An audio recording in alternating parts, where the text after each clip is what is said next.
That was not among them. This dark assertion will be illuminated later on. Jim drew a package from his overcoat pocket and threw it upon the table.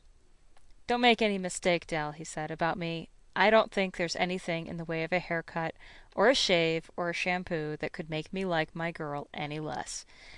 But if you'll unwrap that package, you may see why you had me going a while at first." White fingers and nimble tore at the string and paper, and then an ecstatic scream of joy, and then, alas, a quick feminine change to hysterical tears and wails, necessitating the immediate employment of all the comforting powers of the lord of the flat. For there lay the combs, the set of combs, side and back, that Della had worshipped long in a Broadway window. Beautiful combs, pure tortoise shell, with jeweled rims, just the shade to wear in the beautiful, vanished hair. They were expensive combs, she knew, and her heart had simply craved and yearned over them without the least hope of possession. And now they were hers, but the tresses that should have adorned the coveted adornments were gone.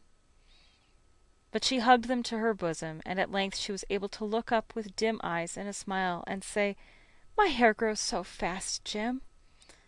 And then Della leaped up like a singed cat and cried, "Oh, oh!" Jim had not yet seen his beautiful present.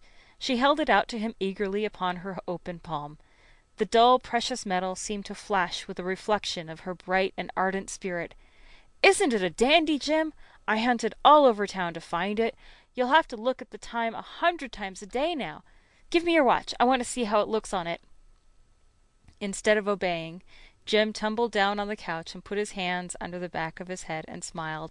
"Dell," said he, "let's put our Christmas presents away and keep 'em a while.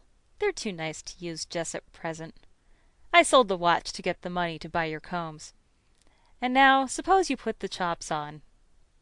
The Magi, as you know, were wise men, wonderfully wise men, who brought gifts to the babe in the manger. They invented the art of giving Christmas presents. Being wise, their gifts were no doubt wise ones, possibly bearing the privilege of exchange in case of duplication. And here I have lamely related to you the uneventful chronicle of two foolish children in a flat who most unwisely sacrificed for each other the greatest treasures of their house. But in a last word to the wise of these days, let it be said that of all who give gifts, these two were the wisest. Of all who give and receive gifts, such as they are wisest. Everywhere they are wisest. They are the Magi. End of The Gift of the Magi by O. Henry.